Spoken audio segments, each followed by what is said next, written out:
paysage dans le monde rural.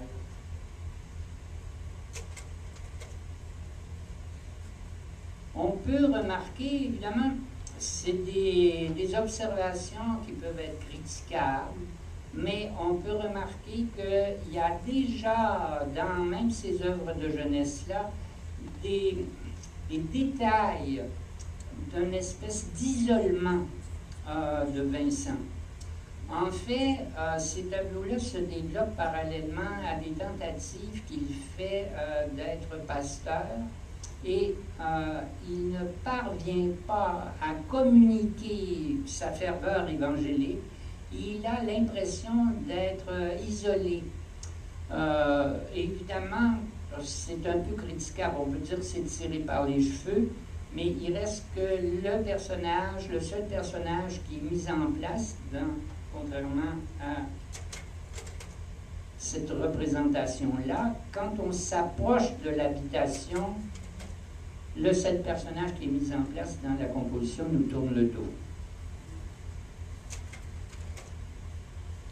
Ici, c'est une vieille tour gothique qui nous est représentée avec des oiseaux qui volaient autour. Ces oiseaux-là sont-ils des corbeaux qu'on va retrouver dans un des derniers tableaux de Vincent, le fameux chant au corbeau, devant lequel il va se tirer une balle de revolver dans la poitrine. Je rapproche cette image-là d'une image de quelqu'un qui, dans la génération précédente, c'est quelqu'un qui va mourir à peu près dans le temps où Van Gogh est tout jeune, c'est le fameux Victor Hugo. On ne peut aujourd'hui mesurer l'importance de la figure de Victor Hugo pour ses contemporains. Victor Hugo, c'est un homme politique, c'est un poète, c'est un résistant au régime de Napoléon III. Il a été exilé, c'est une figure martyre des attitudes libérales. Il est connu à travers toute l'Europe, il est même connu en Amérique. Son décès, par exemple, a fait la première page du New York Times. C'est une super vedette internationale, Victor Hugo. Et les dessins de Victor Hugo ne circulent pas de son vivant. C'est nous qui sommes capables, en rétrospective, de considérer Victor Hugo comme un grand dessinateur. Mais de son temps, il n'est connu que comme un homme politique ou un littérateur. Mais c'est intéressant de voir qu'on a cette tour médiévale dont le thème va se retrouver chez Van Gogh. On va dire qu'au départ, Van Gogh peut s'identifier comme une figure romantique. Alors, l'incontournable de Victor Hugo. On parle d'une grande vedette. En plus, il vit longtemps. Alors, il est sur le devant de la scène pendant longtemps. Il fait partie de ceux qui, avec par exemple Chateaubriand, Viollet-le-Duc, vont restaurer la valorisation de l'architecture médiévale, de l'architecture gothique. Alors, c'est l'auteur du fameux Notre-Dame de Paris, avec, on en a eu récemment des remakes de différentes manières, le fameux Quasimodo, Esmeralda. Les funérailles de Victor Hugo. Alors, toute la France y était, pour ainsi dire. Le cénotaphe a été placé sous l'Arc de Triomphe.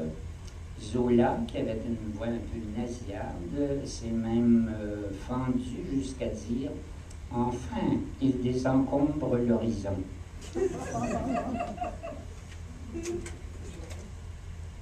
Alors, on parle de figure romantique en peinture, ça a beaucoup de sens, la figure d'Eugène Delacroix.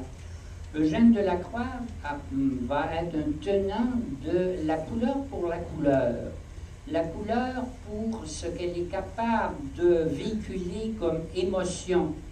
La couleur comme une approche plus émotive de la peinture. Delacroix dira, si on veut résumer sa pensée, la ligne distingue, la couleur touche.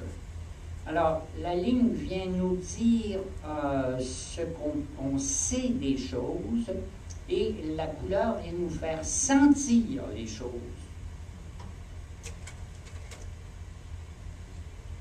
Alors, c'est un très beau personnage, on pourrait en parler très longuement. C'est un magnifique portrait de Delacroix par un photographe qui va être très significatif, entre autres, dans l'aventure des impressionnistes, Félix Tournachon, qui signait Nadar.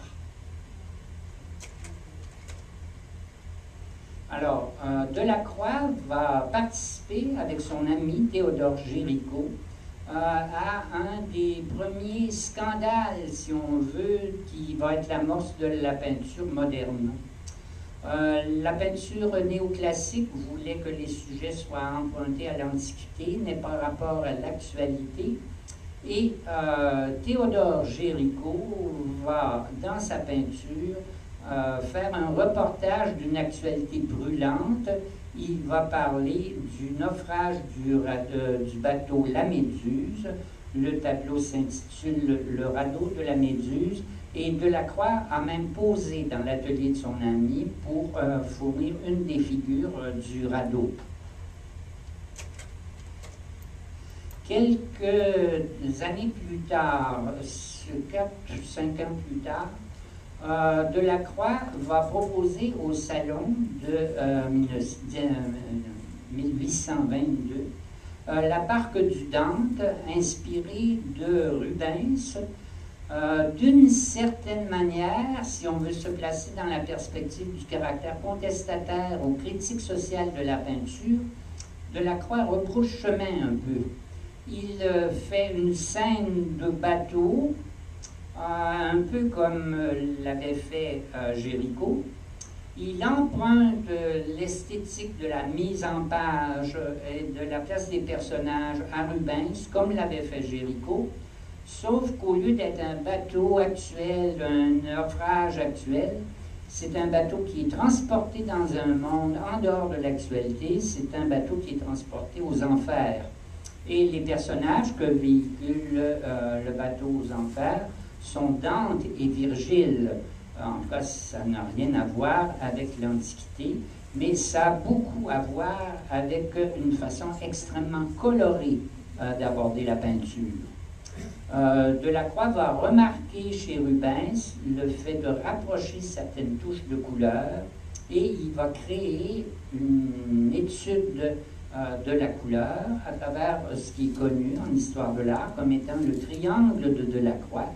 Triangle de Delacroix dont vous ne savez pas être les héritiers, mais à l'école primaire, quand on vous a parlé de couleur primaire, couleur secondaire, on employait à ce moment-là le langage de Delacroix.